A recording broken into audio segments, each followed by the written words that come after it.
Good morning, আমি রিমা। অনেক দিন পর তোমাদের সাথে ব্লগ শেয়ার করছি। আর আজকে সকলকে জানাই শুভ শারদীয়ার অনেক শুভেচ্ছা।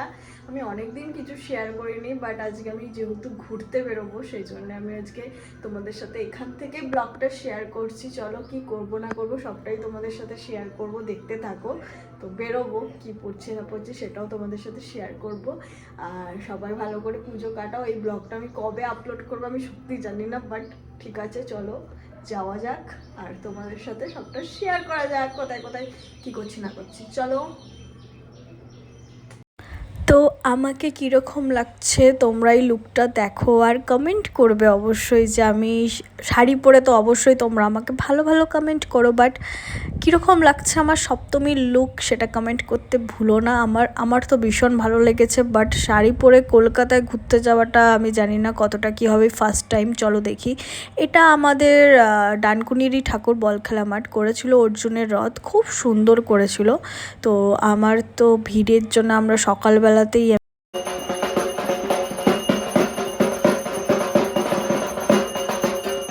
তো পুজো দেখে একটু বাইরে এসে একটু নিজেকে মানে দেখাচ্ছিলাম। দেখো দেখো দেখো পুরো ফুল লুকটা তোমাদের সাথে শেয়ার করছিলাম। অবশ্যই কমেন্ট করবে। আমার তো এইখানেই শাড়ি পরে অর্ধেক মানে এনার্জি লস হয়ে যাচ্ছে, আমি জানি না কলকাতায় গিয়ে কী হবে। চলো যাওয়া যাক আর তোমাদের সাথে শেয়ার করা যাক। এই যে আমি চলে যাচ্ছি, আমার মুখে ততক্ষণে মনে হয় অর্ধেক ধুলো চলে গেছে, আমাদের রাস্তায় যা ধুলো। তো এটাই আমাদের কালীপুরে রাম মন্দির করেছিল, তো আমি আর নামিনি। চলো যাওয়া যাক। তারপরে আমাদের ডানকুনিতেও ফাইনালি ওপেন হয়ে গেছে জুডিও। আমি তো খুব মজাতে আছি, মানে যেটা আমাকে এত দূর যেতে হতো সেটা আর যেতে হবে না। তো চলো আমরা কলকাতার দিকে গিয়ে ঠাকুরগুলো দেখতে থাকি। এটা দমদমের, আমি না অত জায়গার নাম টাম জানি না, বাট তোমাদের সাথে সবটাই শেয়ার করছি কি কি দেখেছি না দেখেছি। এই প্যান্ডেলটা ভীষণ সুন্দর ছিল ভাই। জাস্ট আমি এই ফার্স্ট টাইম কলকাতার ঠাকুর মানে দেখছি, তো আমার তো ভীষণ ভালো লেগেছে, কিন্তু বিশাল ভিড়ও ছিল। বাট ভিতরটা যখন ঢুকছি না গাইস, তোমাদের কি বলবো, মানে আমি পুরো অবাক, মানে এরকম একটা ব্যাপার, এত সুন্দর করেছিল। আমার তো ভীষণ ভালো লেগেছে। তোমাদের কীরকম লেগেছে? তোমরা হয়তো অনেকে দেখেওছো, আমি একা দেখিনি। তো আমার তো ভালো লেগেছে। তো এখানে বিশাল গরম ছিল গাইস সেদিন, মানে একদম রোদ উঠেছিল, আমি কি বলবো, মানে আমি যখনই বেরোবো রোদটা উঠতে হবে এরকম ব্যাপার। তো আমি তাও বলেছি এবারে যে না, আমি যখন এসেছি আমি দেখবো, এরকম একটা ব্যাপার। এটা তো দমদমের ছিল, বাট কোন জায়গা সেটা আমি বলতে পারবো না।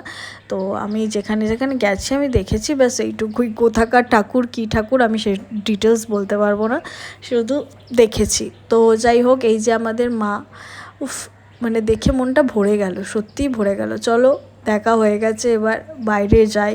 নিজেকে দেখাচ্ছিলাম যে আমার হাফ, আমি ঘেমে স্নান হয়ে গেছি গাইস। ভিড়টা দেখো জাস্ট, মানে আমার কিছু বলার নেই। আমার এত এক্সপিরিয়েন্স এত ভালো, কি বলবো। তো এইটাও খুব সুন্দর ছিল। এটার ভিতরটা মানে যে আমাদের প্রতিমা, এত সুন্দর মাকে লাগছিল।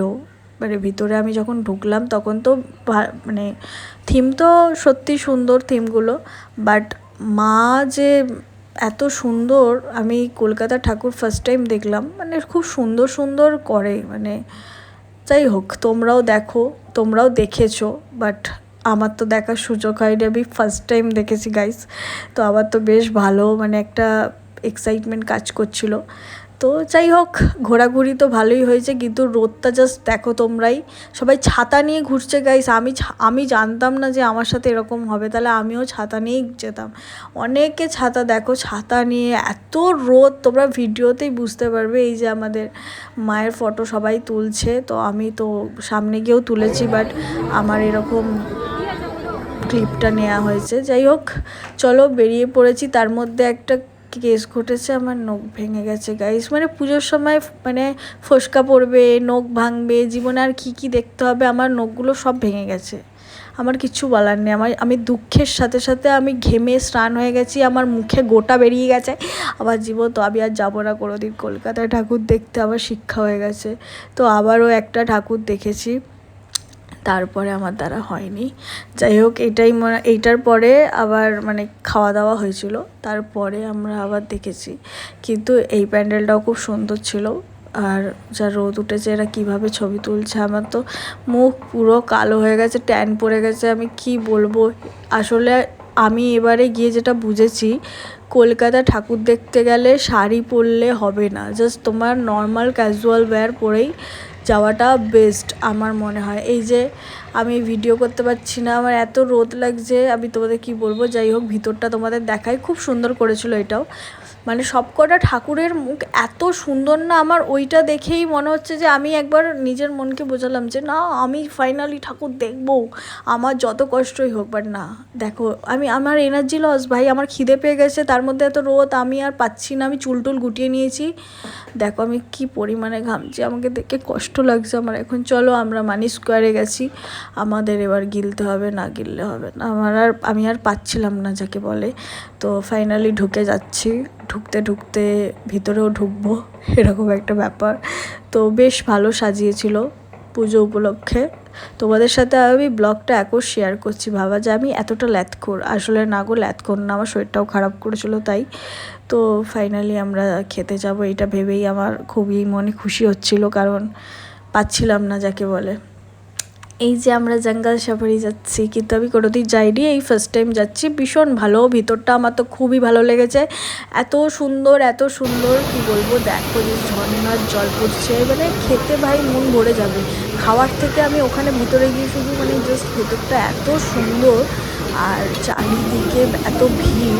তো নিয়েছিলাম, তো দুপুরে লাঞ্চ করেছিলাম যে ফ্রাইড রাইস আর চিলি চিকেন, কারণ আমার আর কিছু খেতে ইচ্ছে করছিল না, তো এটাই খেয়েছিলাম। তাও এতটাও আমি খেতে পারিনি, অল্প মানে খেয়েছি, আমার আর ভালো লাগছিলো না। বাইরে যখন ছিলাম তখন তো খুব মনে হচ্ছিলো এটা খাবো ওটা খাবো, বাট ফাইনালি আমি খেয়ে উঠতে পারিনি, গা পুরো গোলাচ্ছিলো, এরকম ফিল হচ্ছিলো গাইস, তোমাদের কী বলি।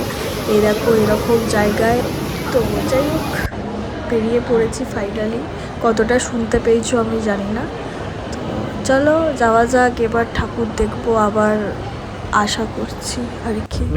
তো এই যে আমি ফাইনালি বেরিয়ে পড়েছি, আবার এনার্জি নিয়ে ভাবছি না এবার আমাকে ঠাকুর দেখতেই হবে গাইস, কিন্তু না, আমার তো তখন এনার্জি লস, আমার মুখটা দেখেই বুঝতে পারছো। যাই হোক, তারপরে একটু ঘোরাঘুরি করে আর ভালো লাগছিলো না, তারপরে বাড়ি যাবো বলে একটু মানে হচ্ছিলো, কি বলবো, আর ভালো লাগছিলো না গাইস, তোমাদের কি বলবো। আর মুখটা দেখলে তোমরা বুঝতে পারতে কি লেভেলের আমি মানে ক্লান্ত হয়ে গেছি। তার মধ্যে এখানে মেলা বসেছিল দেখছি, খুব ভালো লাগছিলো, ভেবেছিলাম বেলুন কিনবো, তারপর ভাবলাম যে বেলুনটা নিয়ে যাব কি করে, অত দূর পসিবল ছিল না, তাই কিনিনি। তো বেশ ভালো লাগছিলো, তারপর আবার মনে হলো না বাড়ি যাবো ফাইনালি, আর ভালো লাগছে না।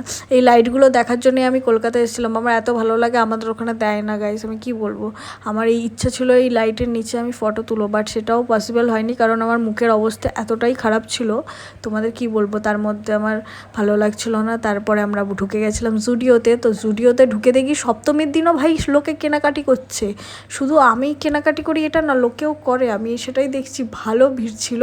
তো ওখানে গিয়ে একটু করে আমার মুখটা দেখে বুঝতে পারছো, আমাকে কেউ যদি মানে একটা বিছানা দিত তখন আমি শুয়ে পড়তাম, এরকম অবস্থা, পুরো ফাঁকা ছিল রাস্তা। তো চলো, ব্লগটা ভালো লাগলে অবশ্যই লাইক কমেন্ট আর শেয়ার, আর ভালো ভালো কমেন্ট